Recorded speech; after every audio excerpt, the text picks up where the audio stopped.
Ny zoma alina ifosabody zao no ivoaka ny valim-panadinana BEPC ho an'ny fari-piadidim-pampianarana Antananarivo renivohitra.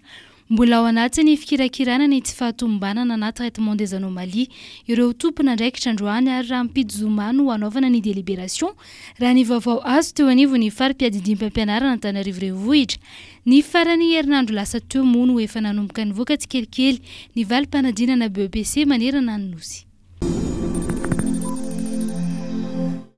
Miato ny fitokonana izay ataon'ny syndicat ny mpiasa ny Jirama, niverina ny asa nanomboka androany ireo mpiasa taorian'ny fihaonana izay nataon'ireo mpitarika sindikaly sy ny ministera ny angofo sy ny ankoranafo nanambara ny mpitarika sindika iray fa miandry ny fihaonana amin'ny filoham-pirenena izy ireo ilazana ny olana mbola mitoetra na dia mbola tsy voafaritra mazava aza ny daty anaovana izany. Omaly dia saika nikatona avokoa ny ankamaroan'ireo masovon'ny Jirama ary efa niditra fitokonana ny sindika mpiasa an'ity orinasa mpanjakana ity.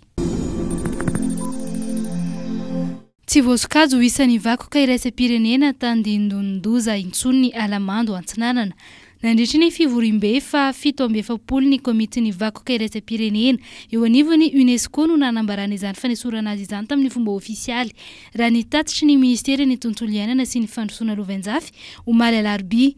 Ity vokatra ity dia hanamafy hatrany ny fizahantany maharitra ny sehatry ny asa maintso ny famatsim-bola amin'ireo tetikasa iny fotony ary ny fahafantarana izao tontolo izao any Madagasikara raha ny tatitra hatrany.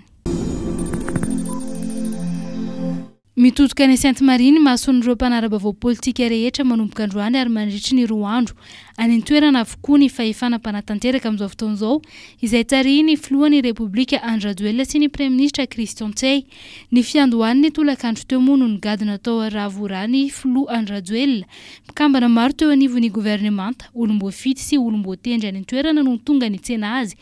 Ankoatry ny fitarihana ny filan-kevitry ny ministra dia isy moa ny fitokanana lalana izay miazo ny tapi-tanàna Sainte Marie, eo ihany koa ny fitokanana ny foibe mpamatserinaratra vita amin'ny herin'ny masoandro ary ihany koa ny fanokafana ny Festival de Baleine amin'ity farany herinandro ity.